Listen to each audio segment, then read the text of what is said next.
There's a great article out today by economist Paul Krugman. He has a Substack now. I think he used to work for the New York Times. He wrote for them. It's titled "America Has Become a Digital Narco State."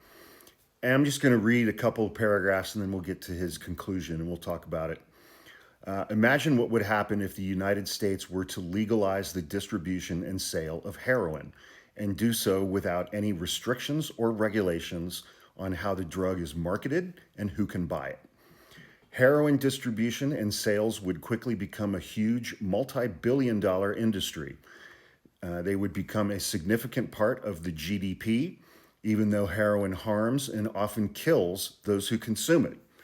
Given the increasingly naked corruption of US politics, the heroin industry would be able to purchase massive political influence enough to block any attempts to limit the harm it does, the harm it knows it does, because heroin industry executives would surely be aware of the damage their products inflict.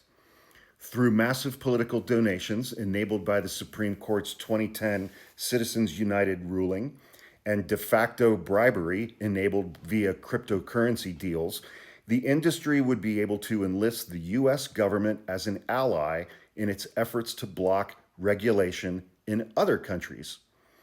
If this story strikes you as implausible, here's what you should know. Replace the word heroin with the term social media, and this is a description of actual current events. The addictive properties of social media, especially to young people, coupled with the intentional algorithms that have been engineered by social media companies, again, also incredibly damaging and harmful, especially to young people, teenagers and kids.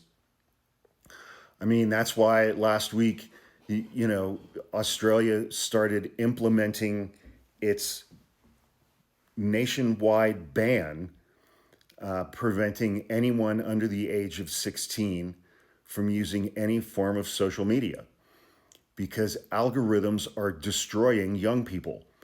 And I think one of the best examples of that is, all of this red pilling shit that's going on here in the United States with teenage boys. It starts as early as 10 or 12 years old.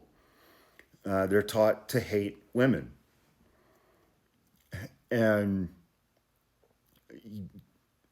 it's like, if you're over 18 and you choose to consume that kind of red pill content, then you've made a choice. You've made a decision. If you're 12 years old and you're on social media and that shit starts coming into your feed, I mean, coupled with the addictive nature of social media, and I think that analogy that he came up with is really spot on. And I think we're going to be paying the price for the damage that social media companies have done unregulated to young people in this country for a very, very, very long time. And no one in our government will stand up to these fucking dorks. No one. No one.